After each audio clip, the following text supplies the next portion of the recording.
Welcome to Quality Matters, where we speak with experts across industries to see how their perspectives can inform our pursuit of high quality education for all students. I'm Shaka, and this is Caitlin, and we're happy to be your guides for this limited series. Like you, Shaka and I are passionate about all students having access to a great education, and quality is a driving force behind our work. But what does quality really mean? In an era where parents can customize their child's education, this question is more important than ever. During each session, we'll hear from leaders in education, technology, business, sports, and the arts. We hope to apply their insights to our pursuit of a great education in the K-12 space. Join us on this journey to secure a great education for all children. This is Quality Matters. Today, Shaka and I are really excited to be talking to Erik Ellefsen and Ben Bajarin.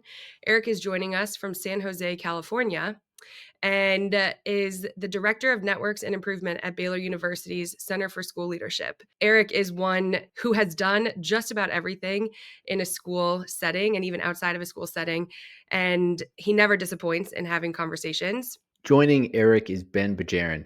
Ben is a CEO and principal analyst at Creative Strategies. He's been there since 2000, and he is a technologist and an entrepreneur. He does lots of advising for Fortune 500 companies and places like Stanford's Graduate School of Business, Berkeley, and Harvard. We're really excited to have both Ben and Erik on today's episode. Let's get to it. Erik, let's start with you. I'm curious as to how you might define educational quality and how that definition has maybe changed over time, particularly given the multiple roles that you've had throughout your career. That's a great question. And it's a long question, I think, too. But I think if we were to simplify, just that idea of quality, really the hope would be to simplify it to just a few things: high quality relationships, high quality curriculum, and then just a high quality knowledge of our students learning. Are they engaged and are they well? And we create in really schools where we look at high quality education is really the empowerment and the engagement of students in their own learning process. And I think that's something that we have to consistently drive towards. And we consistently, surprisingly enough, me as a professional, us in schools, us in education, we lose sight of that oftentimes. And so it is that place where how can we drive towards high quality relationships, high quality curriculum, and then the significant and engagement opportunities for students in their own learning. Yeah, that's really helpful. Thank you. I love how your first note was to address relationships. It's been tremendously clear throughout all of our interactions, like I mentioned, how high quality your own relationships are, and how high quality of interactions, the quality of interactions that you have with your peers, with your colleagues. Have there been particular relationships in your own life that helped specifically impact how you define quality? So whether that's a notable high quality relationship of your own, or what does that look like? It's interesting when you think about professionally. A lot of what drives me professionally is what I lacked when I was in school, but then received when I got to college. When I got to college, I had a college baseball coach. I had a college professor who opened the doors for me, who believed in me, who developed those relationships for me, and gave a picture of what mentorship is like, what just decision making as an adult is like, or what decision making could have been for me as a kid, as a student in grade school or high school. And I didn't have those relationships growing up. And so my big question in a lot of ways as I became a professional is, can I become this sort of person for maybe who I was or who I could have been. And it really animated me professionally to become that, and to really think about, like, can our schools become places where these sorts of relationships can be front and center, of how we do things and how we interact with each other. So it really was a college baseball coach and a college professor that opened that door for me to see a different way. Eric, I'm kind of curious as to whether or not you think that this relationship aspect is scalable, right? Because one of the things, of course, that is tricky anytime we talk about the K-12 education space is we're talking about 50, 60 million children across the United States. So how do you bring that relationship element, which is time intensive, requires real connection and authenticity? How do we scale that up? And you're coming to us from the Bay Area, so lots of folks out there think about scaling up all the time. But how do you think about those concepts? Yeah, I do. I mean, and I think Caitlin mentioned my podcast, and even just the name of the podcast, I think represents a better way, or a more thoughtful way. And we call it digital education. It really came from an idea that wasn't necessarily mine, but I read about this idea of, what is the physical and then the digital mix that allows us, or the technological and then the human mix that allows us to really center our work and center our schools on relationship. I think it's scalable. I mean, that was during my time as a union leader in the Chicagoland area, and with the AFT, it became clear to me that that teachers desire it, that teachers want to center their careers and their work on high quality relationships, not only with each other, but with their students. And it was the idea of, like, yes, I think there is a way to do this, but then often the structures, when we think about, like, the structures of schools, there's a lot of things that get in the way that I think we just need to strip back. And that's partly what led me into private schools, was because that opportunity to be creative and strip away those things that I do think you can scale it. It's just a matter of thinking different about what the expectations and what the demands are. Totally. Ben, I'd love to hear from your perspective, not as specifically in this space of education, creativity, innovation, relationships. How do those three components play out in your world, both, in the business perspective, but also in that technological world that allow quality to develop and present itself? Yeah, it's a good question. I think one of the most important aspects of moving from education, whatever your education journey is, past college, if you don't go to college, whatever, when you enter the work world as a whole, you're working with teams, and in tech we see this all the time, right? This is people don't come up with creative ideas, launch new products, develop new services, create new businesses. It's always done with teams, and you always see that it's the quality of those teams translates to the quality of the product. If Mhm. there's turmoil, if there's people don't get along, you see this a lot with a lot of startups that we advise.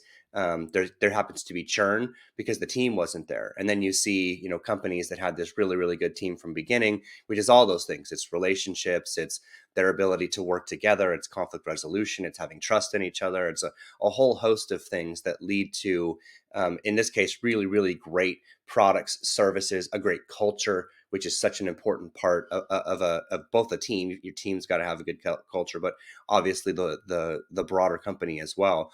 And so you see this play out in so many different ways, as you have to be a collaborator. And obviously that's true for everything, right? Relationships, marriage, friendships, etc.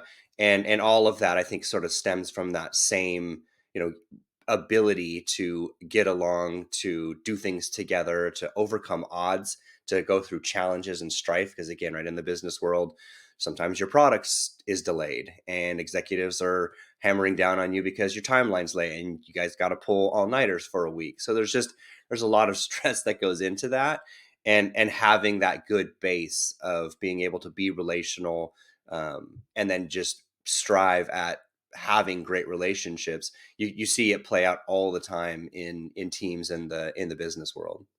Ben, I'm really curious about your background, and given the bio that we heard, I mean, you're quite the Renaissance man. Something we didn't even hear about, but that I see in your background is that I see a dobro on the wall behind you. So we didn't even hear that you're a musician, perhaps, but we heard about the fact that you're in business, in technology, an entrepreneur, uh, cooking, coaching tennis. There's a, you know, you might be the like Curtis Lowe, you might be the finest picker that ever played the blues as well. So pretty exciting. But how do you think about just that diversity and breadth of, I guess, Yeah, experience and interests, but also maintaining the focus that's required in one particular segment, right? Because that's something that I know Caitlin and I think about a lot in education. Is there are so many things that yeah, you could pursue, but it's really hard to pursue everything well. So how do you find a balance? How have you thought about sure. that over the years? Yeah, I think there's no one way that I found that. I think it was just more I follow things that I'm intellectually drawn to, and I happen to be relatively inquisitive, curious about lots of things. And similarly, while I have a lot of diverse hobbies, right, from things like cooking, obviously, music, which came from a background in church where I was involved in leadership, and that became something that I enjoyed, but also was helpful, to be leading in those capacities because it was a need. It was really just where things interested me, where I found like intellectual curiosity and knew that it was something that I would enjoy pursuing.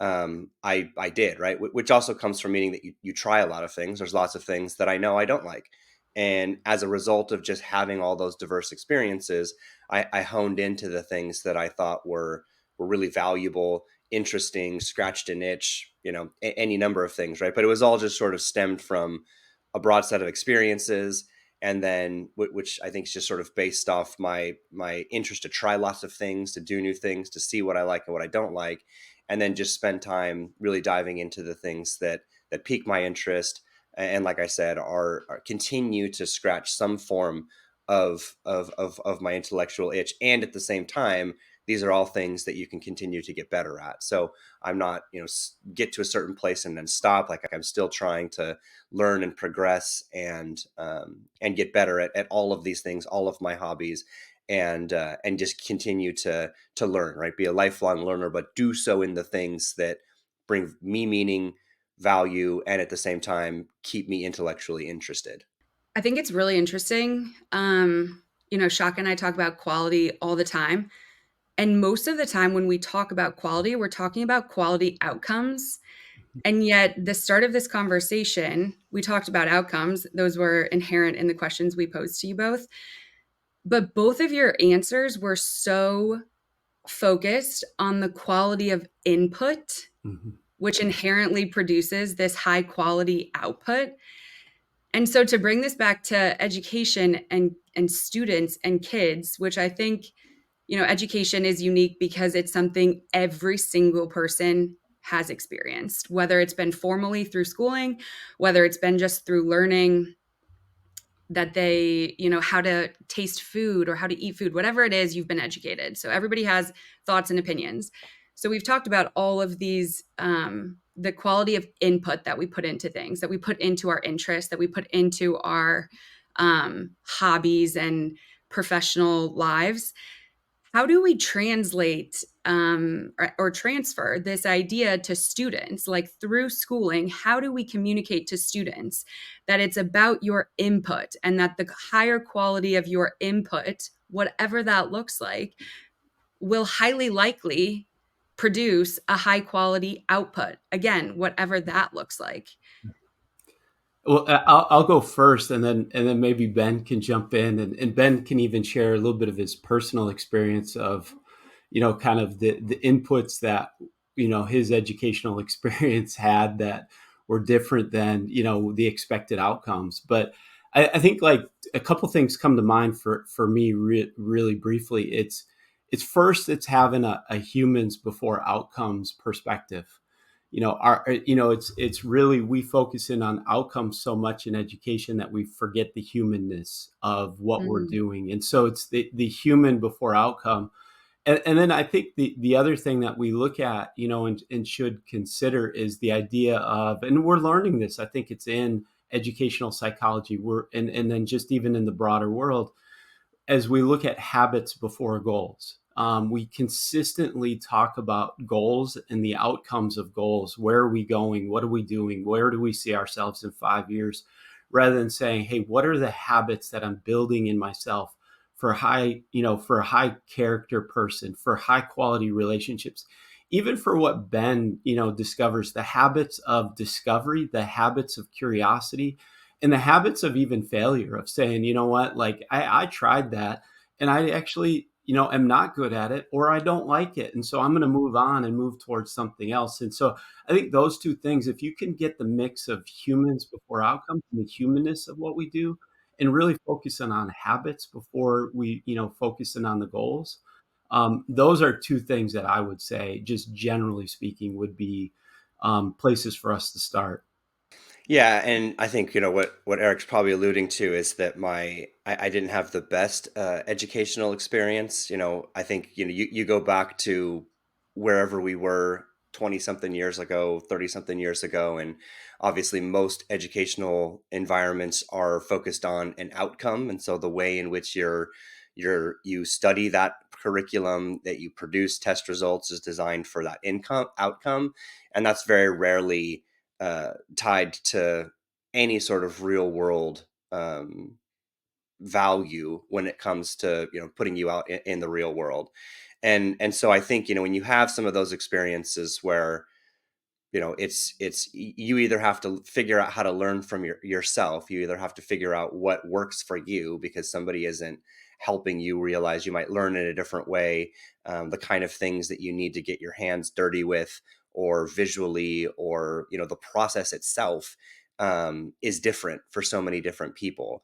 And just understanding that that comes into shaping the person, like Eric said, right? If you take a very specific approach to how that person learns, which I understand is challenging to scale, which is why a lot of people, might do a homeschooling thing.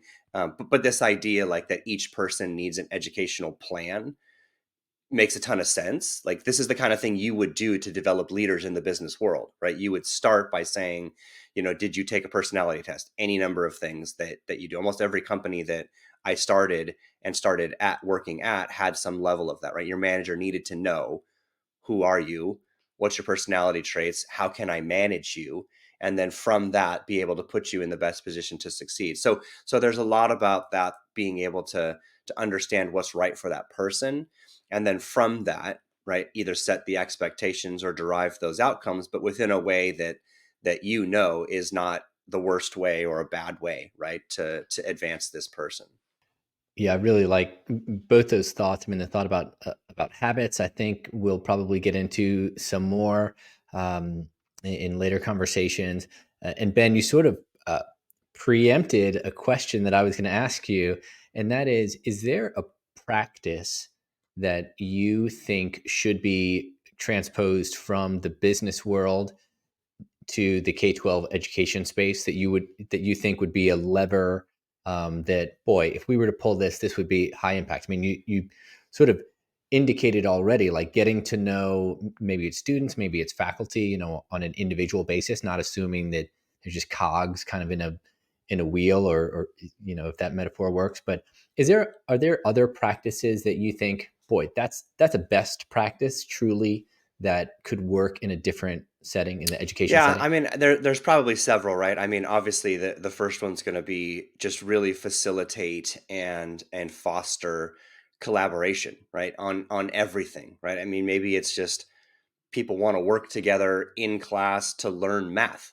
I don't know, right? Something that's not obvious, like, hey, we're writing a report, we're doing a presentation, but just fostering that level of collaboration, which I think people like it's just it's always so interesting to see that people generally, and you see this in education and you see this in work, like to solve problems together. And so if someone is having an issue with learning something or just not grasping the information, having that group of social peers around them is a huge help, because somebody might have a different take on something. It's not just the teacher or the curriculum's interpretation, perspective, or process, right? It's a collaborative way to move and shape and develop. So that's one of them. I think the other is almost every organization that I think produces really great products and also a high level people, right, in terms of executive, has all sorts of personal development available to those employees. And so it's,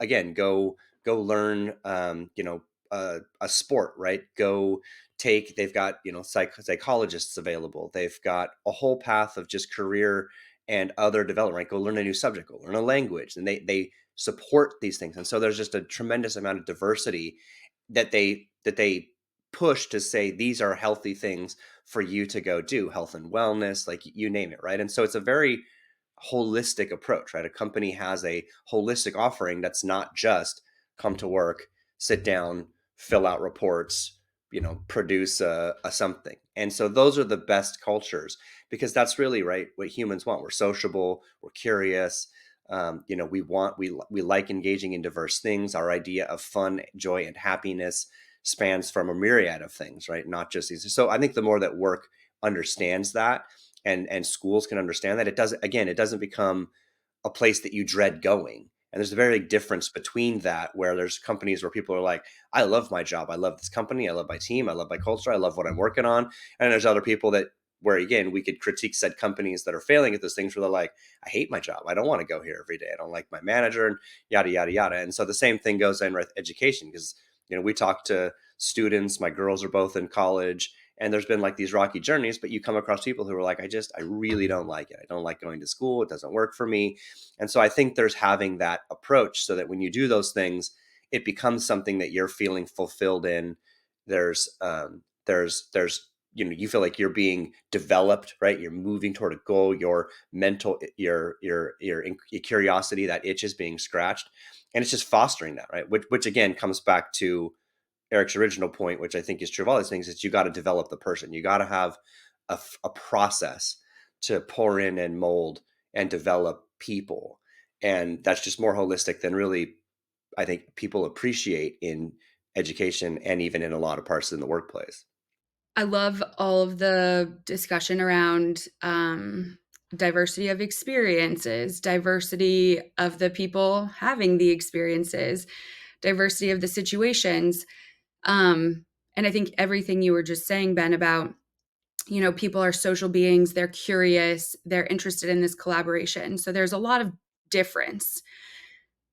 What would you guys say are some of the universal metrics that everybody kind of holds to be true when assessing quality, both the quality of input and the quality of output? And I'm curious, Erik, from your experience holding every position, really like in school systems and in schools, and then Ben, from your position, like you're getting the people after they have kind of been molded and shaped by people like Erik in your business world. So what would you say are these universal truths that come into play when measuring quality on the front end and on the back end?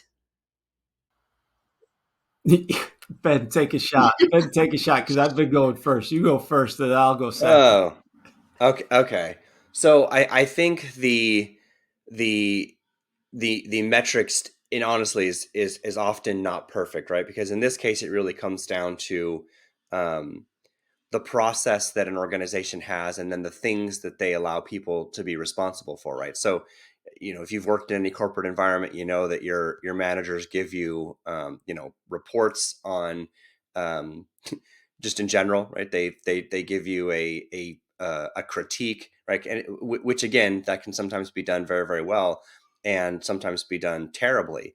And a lot of it really just comes down to sort of the culture or the values that companies have. And I think that plays a really big part. If they're intentional about it, if you buy into the vision, if you feel like this company fits your values and your morals, and develops the type of people in a diverse environment that you enjoy working with, like, you can see companies where that happens, but it really stems down from the top, right? The leader sets that culture, whether that's at a startup or it's at a big company.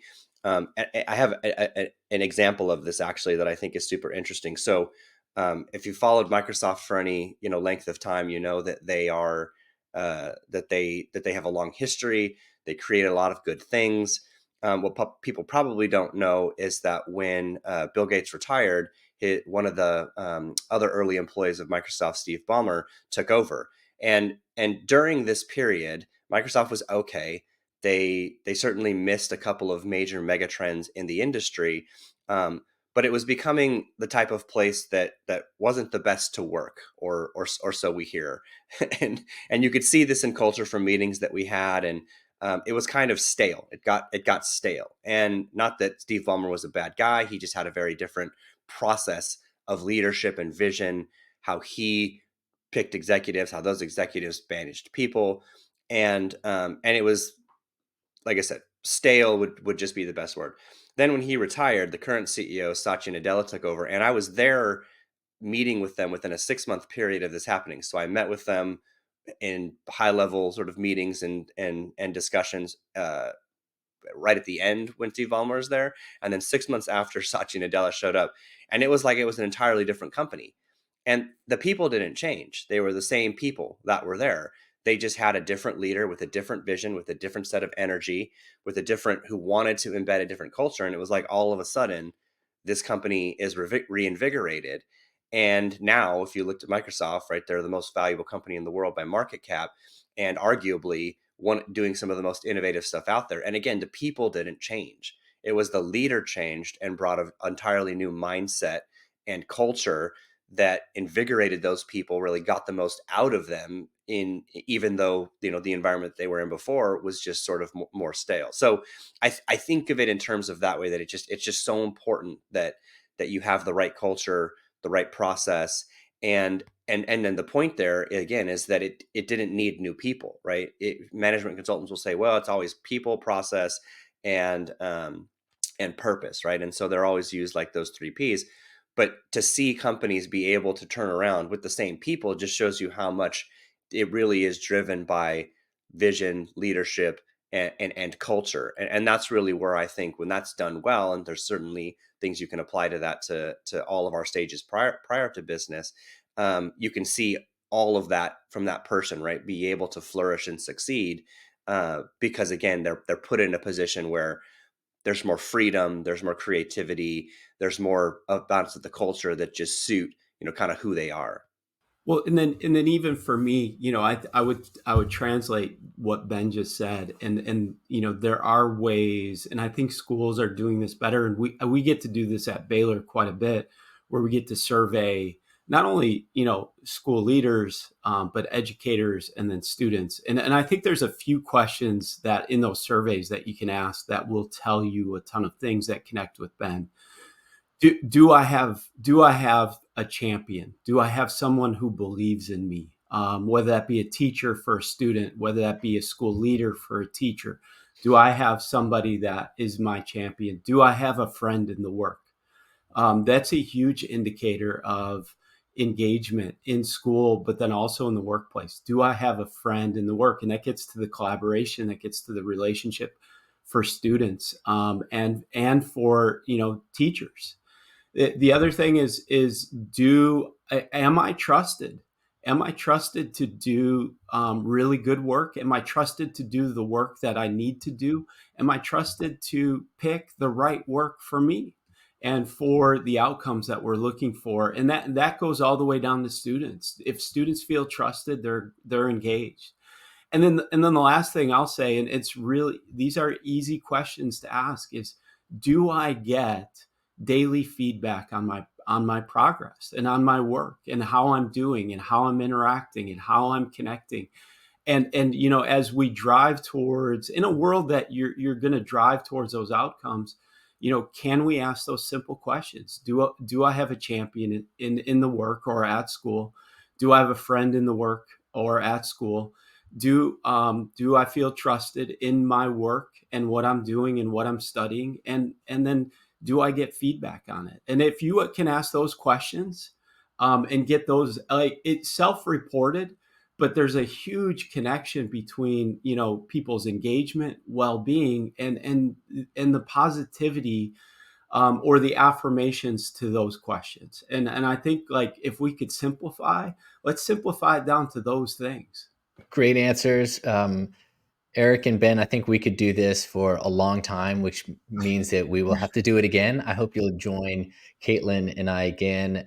I took lots of notes from both of you, and Caitlin and I are going to reflect on these things. So we hope that folks will stick around with us as we do that and see how we can apply some of these insights to the K-12 education space. But for now, we just wholeheartedly thank you both for joining us on this edition of Quality Matters. Have Thank a you, great day. guys. Thank you, Thank you. Caitlin. Thank you, Shaka.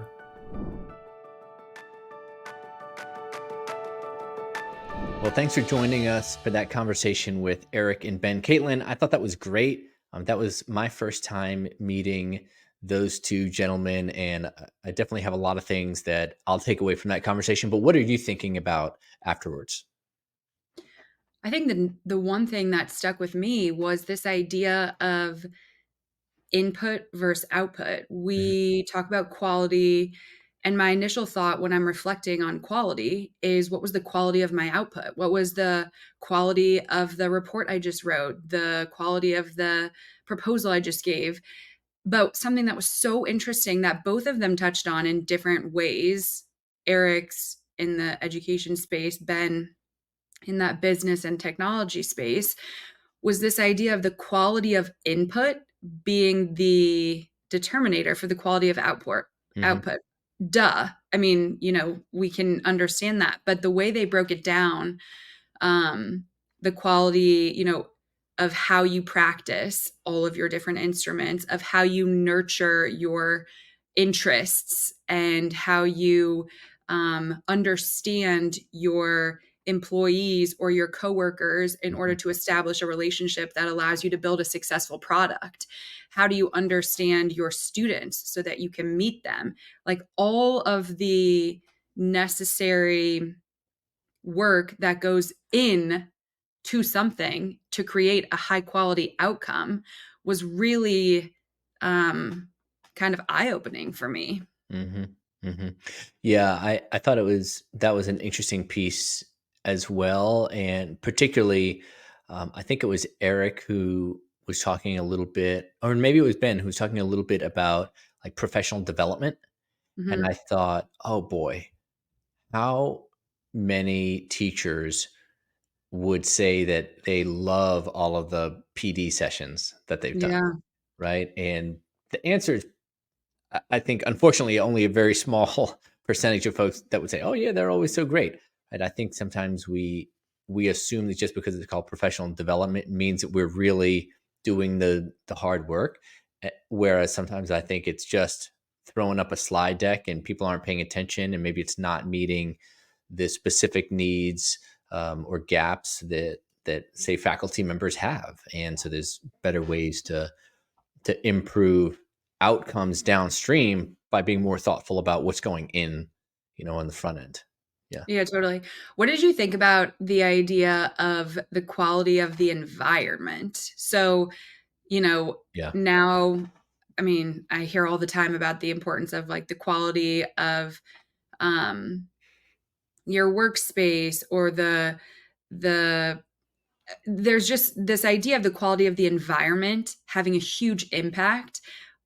Are people too sensitive to this idea? Have they taken it to an extreme where they need to be met with a coffee and a warm croissant in order to create this work Yeah. environment that's high quality?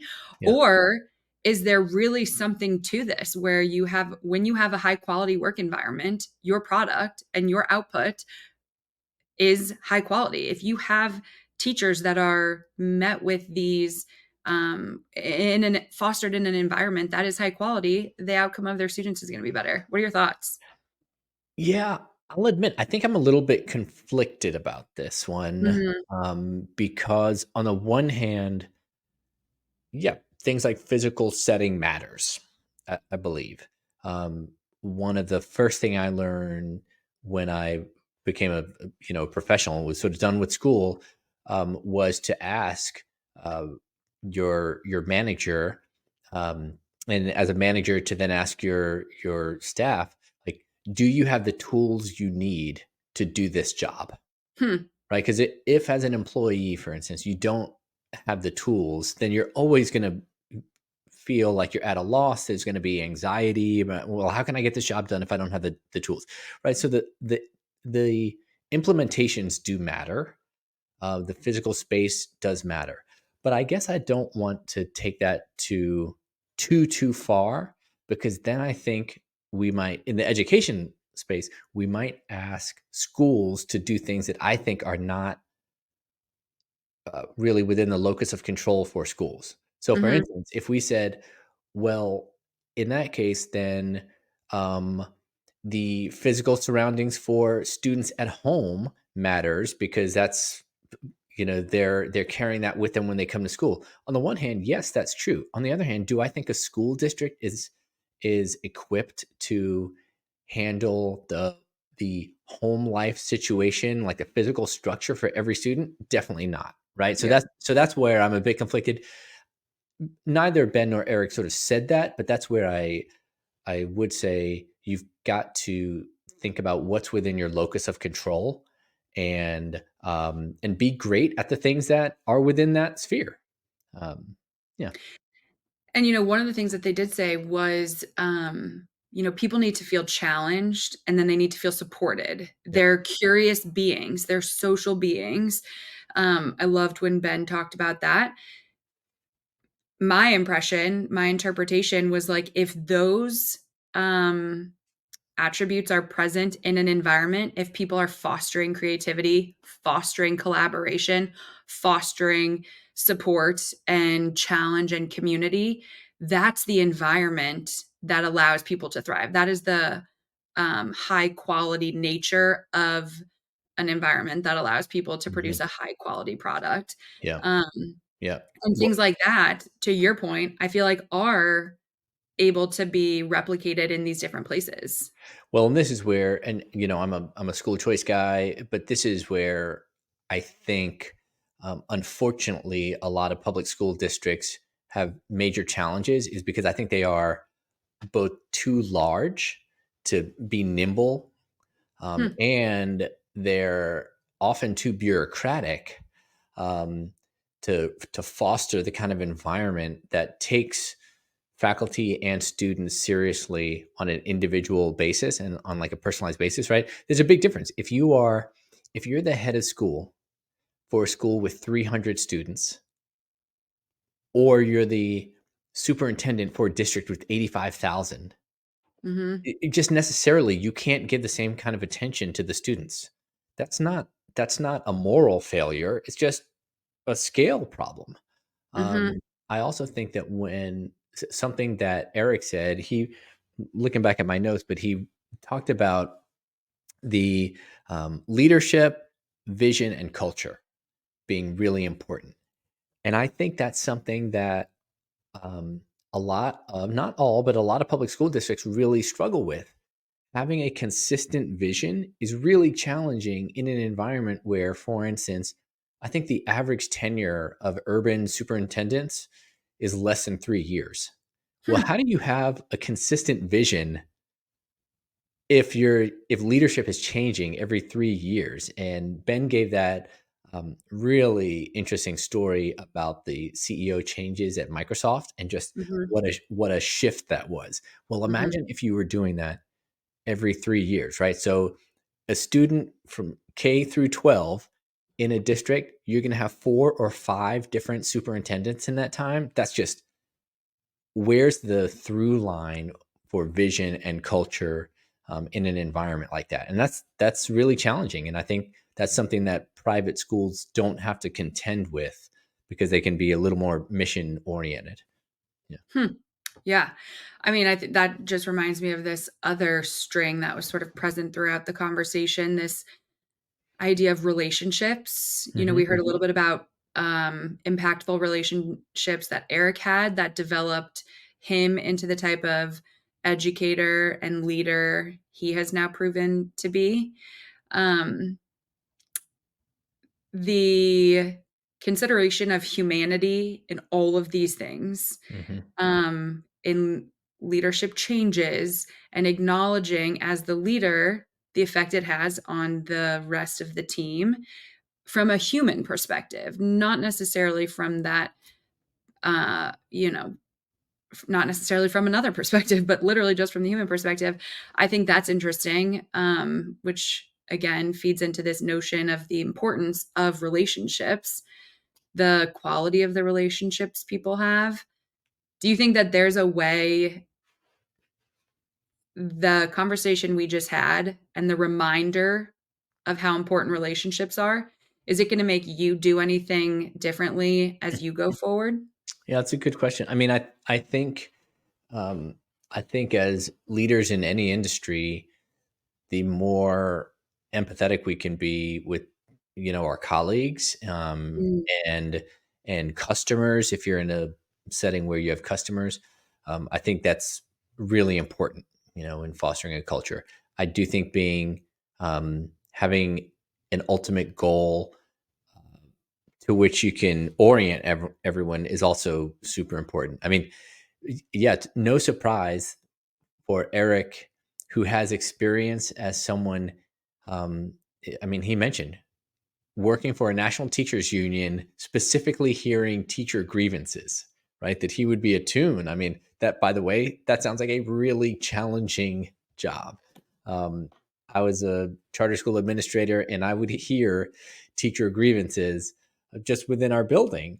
And it's a stressful job, as you know. mhm, I can't imagine doing that at the national level, and just having to kind of monitor the comment box sounds, um, frankly, it sounds terrible to me. Um, but to no surprise, if you do that, you would have a better appreciation for the fact that, all right, this is something that we really need to take seriously, and if we do take it seriously, it can be really impactful downstream. So yeah, I think being aware of how our colleagues and customers are doing as humans will only help improve our practice. So I think that's I think that's really important. What about you? What's a final takeaway um, that you kind of glean from this conversation? well, I actually think you just kind of brought me to it based off of the conversation we heard and sort of what you were just sharing. This idea of listening Hmm. and then collaborating. So, I don't just mean listening when people share things with you. Of course, I hope to continue to do that as well. But I mean listening to some of these unspoken, shared messages that people are communicating on my team, in my community, in my culture, and then actually, if you were to put a pot together, you're listening to all of these different things. You're trying to remind yourself of the humanity in which everybody else is operating. Mhm. And then with my focus now sort of being kind of what Ben was sharing, creating this culture, and then what Erik added, this culture of support and encouragement and challenge. And so being really cognizant of what people are feeling themselves in the current culture, and then what needs to change in order to achieve that culture of support, challenge, Mm. camaraderie, Yeah. collaboration. I think that's going to be my goal as I move forward from this conversation. Can I want to mention one more thing. I know I thought that I had um, landed on my final takeaway, but but I have another final takeaway.